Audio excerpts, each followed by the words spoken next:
Buenas tardes a todos. Construir sociedades educadas en la construcción de la paz, la convivencia, el respeto al otro, ese otro diferente por idiosincrasia, raza, cultura, religión, etc. Es un imperativo en el mundo de hoy, donde las diferencias son tan resaltadas y sobre esas diferencias se cultiva y se edifica el discurso del odio, el miedo, el rechazo a todo lo que sea diferente.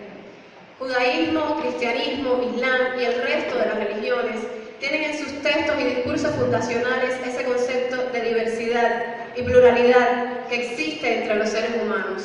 Aún así, hoy y a través del tiempo, el otro sigue generando miedo.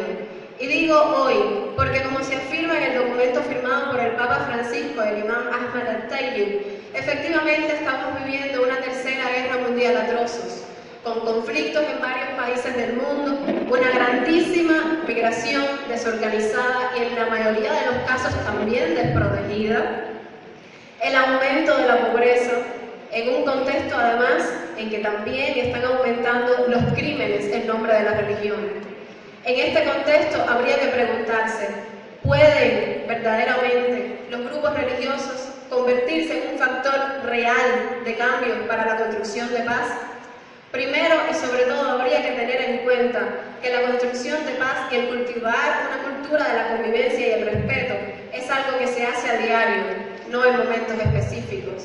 Y las diferentes religiones desde sus templos, desde sus mezquitas, iglesias, sinagogas, pueden tener un papel fundamental en esto, no solo con la educación encaminada a ello entre sus propios creyentes, sino también en la puja, porque los gobiernos implementen políticas públicas que las soporten. Esto comienza por sabernos y reconocernos hacedores y partícipes activos del mundo que queremos construir. Entonces, en un contexto como este, la apatía política no es una opción. Pero en aras de hacerlo de una manera que de verdad aporte, solo puede hacerse desde el respeto y desde el diálogo, rechazando todo intento de instrumentalización de la religión.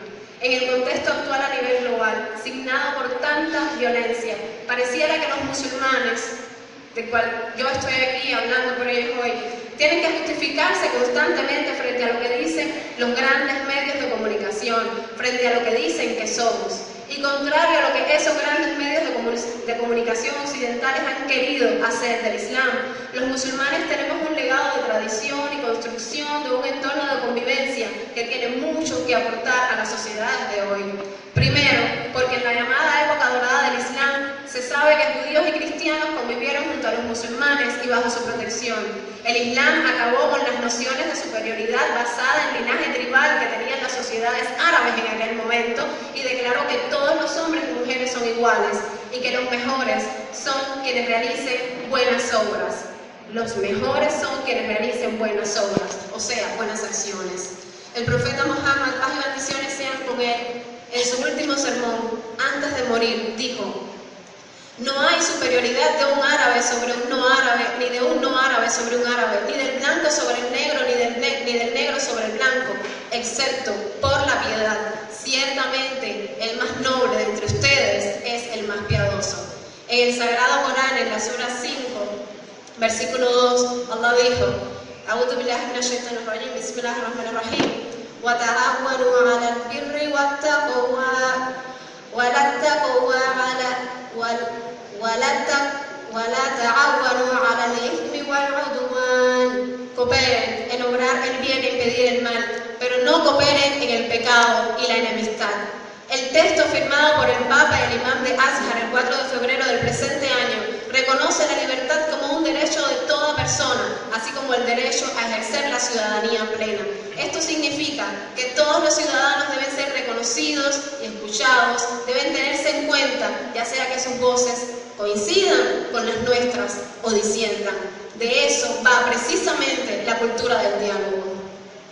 En el Islam, un importante mecanismo que tiene un profundo carácter democrático es la llamada Shura, un espacio que forma parte de la gobernanza desde el punto de vista islámico, un espacio abierto a las opiniones de todos. La Shura, como mecanismo en el proceso de gobierno, significa la solidaridad dentro de la sociedad basada en el principio de la libre consulta y el diálogo genuino, reflejando el derecho de todos a pensar y opinar. En este sentido, el Islam da cuenta de que procedimientos participativos e inclusivos en la toma de decisiones es mucho más productivo y efectivo que el autoritarismo y la exclusión.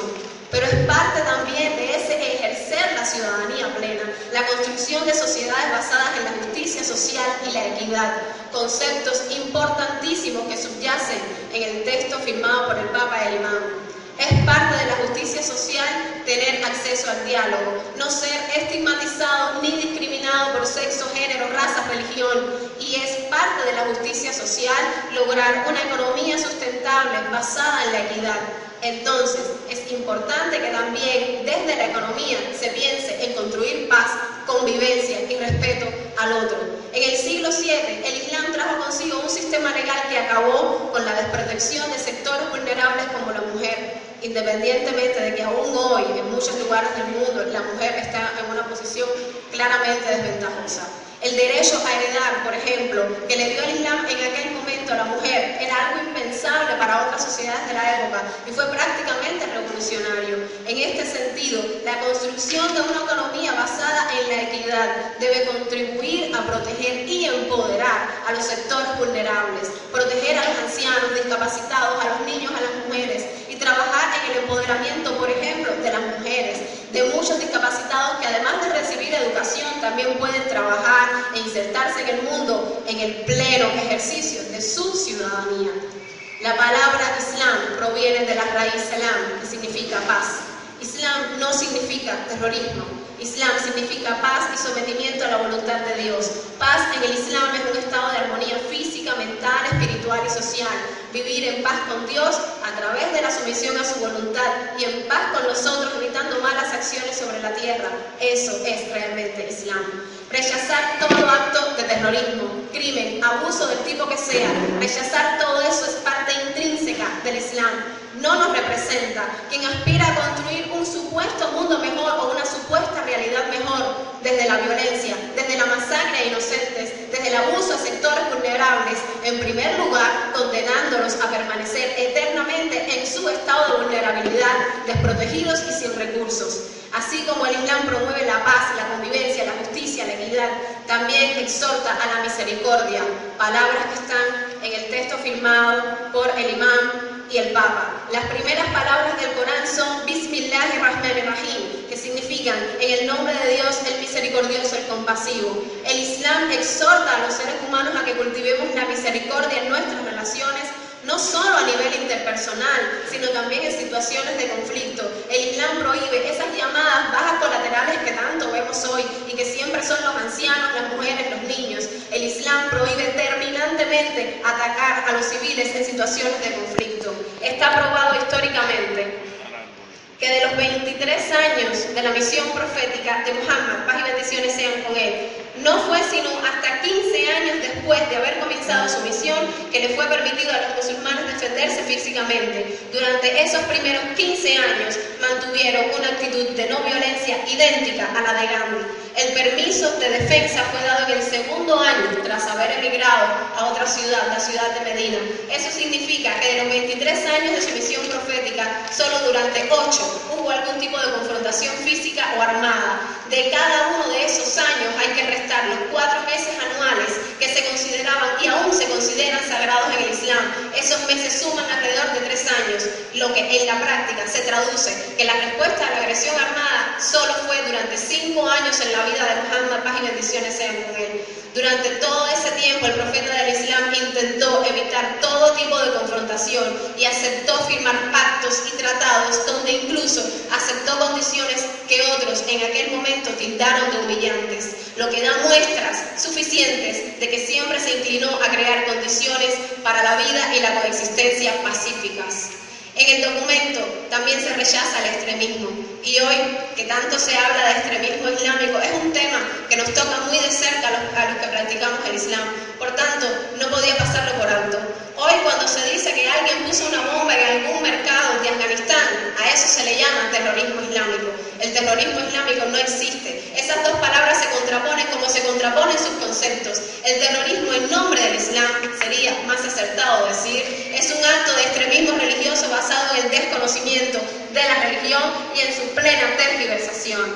Hace unos años, The Institute for Social Policy and Understanding en Estados Unidos, un instituto norteamericano para la investigación orientada a soluciones que empoderan a los musulmanes de allí a desarrollar sus comunidades y a contribuir en la construcción de democracia en Estados Unidos, hizo una investigación sobre extremismo religioso y su resultado fue revelador para cualquier contexto actual que deba prevenir o enfrentar este problema de extremismo.